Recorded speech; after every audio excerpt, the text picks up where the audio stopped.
What's good with YouTube? You already know, Big Flacco from a convict's perspective, and I'm gonna smash, dash, and slide on through with a little bit of energy. Please hit the like, subscribe, comment, do all those things to help support this channel, and hit the bell notification for future fire content. So, a fellow subscriber, man, wanted me to do one on his neighborhood and gave me a little bit of information. We're gonna be talking about 19th Street out there in San Fran. Probably debatable, one of the first Sureno neighborhoods to ever come out of San Francisco, I believe. They came out around 1987. 19th Street, as he told me, were basically Mexicanos, paisas. You know, at that time, there's a lot of stuff going on out there in the 19th Street area, 16th, and all that surrounding area right there. Now, 19th Street, right? They originally started kicking out 16th and Bryant Park, right? But then they moved to 19th and Mission. And it was mostly all Mexicanos, paisanos, and so forth, man. And they didn't really have beef with Norteños at first. The beef they had at that time was with 18th Street, who mainly kicked it on 25th and Harrison and Garfield Park. And they had a little beef with 22nd and Bryant. At that time, 18th and 22nd Street were mainly like 80% Salvadorians and Nicaraguans, right? So it's a little bit different than the traditional Mexicanos or paisanos, man. Like I said, the cultures have similarities, but they also have a lot of differences. They also got a lot of egos, you know, Mexicanos versus fucking Salvadorians, Hondurans, and Nicaraguans, which I think it basically came down to. The Norte beef pretty much came in later on, but I think they were more focused on going to war with these hoods. There's a case, People versus Funes, right? Which talks about, you know, 18th Street Southsider, one of the first Southsiders to get killed out there in San Francisco, which kind of symbolizes the hate that they had towards 18th Street. Now, when they started game banging in 19th, a lot of the paisanos, right, that used to be on 19th Street all went to fucking 16th Street again. So 16th in Mission at that time was rather paisas. 19th, man, was a dope spot still, but the Surenos basically took it over. And at that time, man, the new 19th Street gang, now also the 19th Street gang, right, when it started to get active in the late 80s and 90s, there was a lot of Bices and Border Brothers that used to view Surenos Norteños as Chicanos, right? So they felt that these new Surenos from 19th Street were plasticos. They used to call them plasticos. A lot of Surenos from 19th Street at that time in the 80s and 90s, when they used to hit the county jail, they would be undercover BBs, Bices. And a lot of them actually became BBs or Bices when they hit the jail or the Pinta. That's why a lot of them have a tattoo of a Mexican eagle tatted on them. Now, according to this 19th Street, right, member, he said that they started the 19th Street Surenos was because a lot of Norteños at the time used to disrespect them and call them wetbacks and stuff. And that they just naturally gravitated towards becoming Surenos and they wanted to gang bang back. So it's kind of mirrors Wedo's story from VSM. So I'm not saying that there wasn't other reasons. This is what he's telling me. There could be more to it. But he says that their hood started around 87. And he was kind of responsible for recruiting a lot of individuals at the time, man. One of the places that some of these individuals were getting recruited at, believe it or not, was a place called the Boys Club on 21st Street in Alabama. That's where they recruit you and they tell you what's going on about the Sur, the Norte, and whatnot. And at that time, they were considered one of the strongest Sureno barrios in all the Bay Area. You had Richmond that was strong, and Santa Cruz was also strong at that time. Now, this old school picture that you see that I have in this on this video is some of the original members, early members as well. You have on the left Wino, in the middle Big Ruben, on the right is Chino, with the sunglasses Shorty, and on the left Little Pato, and on the right Big Pato. You know, the 19th Street gang, they were fighting for their existence, fighting to be accepted, fighting for approval. You have some of the Bices that looked down upon them because they gang banged, right? Because they looked at that as a Chicano thing. You had the Norteños that hated them because they didn't speak English like them, and they're trying to gang bang up north. Then you had the Hondurans and whatnot, Salvadorians and Nicaraguans, which had an independent gang, 18th Street, who didn't like them because of the Mexican versus South America fucking twist. So San Francisco has a lot of fucking history, man. And these wars were real because all these communities, they're in so close to each other, man. So there's no way to avoid each other. That's why shit used to always kick off, right? All the fucking time, man.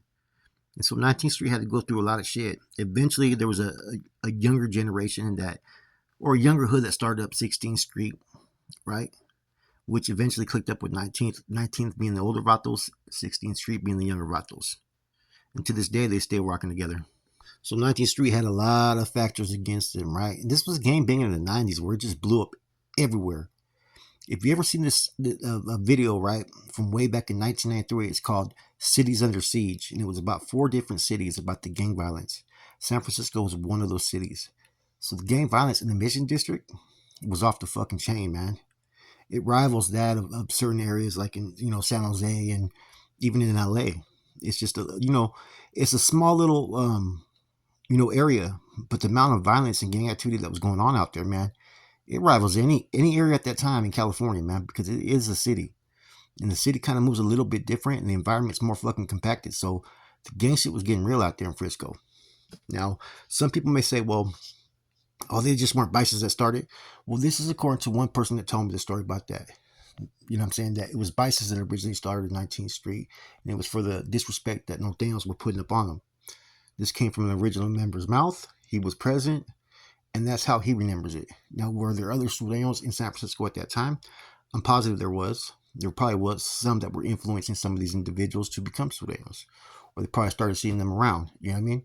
But that time, San Fernando Michon was 24th was pretty big hood, and so was Bryant Street, fucking Army Street. All these gangs over there had full of Norteños. And so then you had 18th Street, which was kind of neutral at the time. Half of them became Norteños, half of them became Sureños when they had the split. Then you had 11th Street, which was a lot of Hondurans as well. So you had a huge mixture of individuals out there that were just straight gangbanging. And see, all it took was like certain events that happened for one hood to become Sureños or one hood to click up with the other hood. And see, out there in Frisco too, nowadays the Sureños go at it sometimes with each other out there, believe it or not. But they're also united from time to time. They do got leadership. They have been indicted. And if you notice, whenever they've been indicted, the one thing I notice about the Sureños in San Francisco is that they have some very influential leaders that pretty much establish contact with all areas in the Bay Area. MS-13's out there as well. They got a good relationship with the MS-13 as well. Now, the surprising thing is you have a new wave of generation in 19th Street Sureños, and a lot of the dudes, they ended up getting deported. Like I was told, right, in the beginning, this was a long time ago, the 19th Street Sureños had it bad because they had oppositions everywhere. Even later on, they were going at it with every once in a while they go out with the MS-13s, and later on they kind of had a little piece going on, right? But as far as all the activities that were going on, like they've been indicted, they've had associations with the MA, they've been doing everything that they expect as far as being an upstate Sureño that's supposed to be looked at as a founding faction up north. They're one of the first Sureño probably neighborhoods up north, I believe, that was established, right? And, they had a lot of individuals that came out of there. But in the beginning, as I was told, a lot of the original members actually got deported. Some of them rocked Sureño the whole way through. Some became Baisas. So there's a whole mixture of what happened at that time, right? And if you've ever been to Frisco, Frisco is more traditionally a place to where if you moved to Frisco, you're probably moving because you're an immigrant usually, which means you came to this country and you're new. And I think that always had a huge effect in the recruitment. So they're always having new recruits because it's easy to get these individuals coming from these foreign countries to adapt to what you want to, you know what I'm saying? Okay, you're going to rep Sul. This is why. Norteños, the Pochos, they're your fucking enemy. And this is how they would sell it. This is how they recruit them. It happened all the time. And a lot of people have seen it because they went to school and they experienced, prejudices from some of the ones that spoke English. It's no mystery. Bullying will create other factions, you know what I'm saying? When you start to bully a particular group, they're going to eventually want to fight back. And they're going to have that hate in them. That's something that's born in a lot of individuals, man, is to basically be superior over the next man. And as kids, it's even fucking worse. Now, I'm not going to go over every single event that happened, right? But some of the things that you may have heard of was the People versus Fumes, which was the 18th Street killed the first outsider, as far as that was undocumented paperwork. There may have been others, I don't know. Now, they've been indicted in 2014, 2018 for numerous fucking murders, racketeering, and doing this on behalf of the MA, basically. Trumpo, Lonely Boy, Weddle, all these cats, right? They were fucking indicted for I think 7 murders within a 6-year period, I believe, man. And those are the murders that they were able to fucking put on the indictment, man.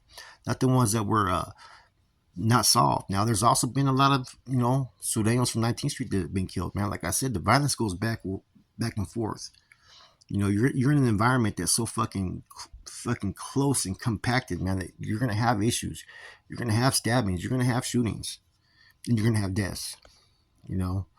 Anyways, this is a quick spill, man. So for anybody out there, man, there's probably a lot more stuff I could probably add to this, but this is like, you know, my first hood profile that I'm doing, and so I want you guys to get a basic understanding. This is the information that was provided. I did a little bit of research, right? But I think my next ones, as I keep on doing this here and there, I think you're gonna get some good fucking spills. And if you're interested, contact me, man. You know what I'm saying? Give me your full information. How you relay the information, I'm gonna sit there and pretty much try to present it in the way in which I think it should be delivered, man. So, and I always do it justice. So with that said, it's your boy Flacco, ACP. I'm gone.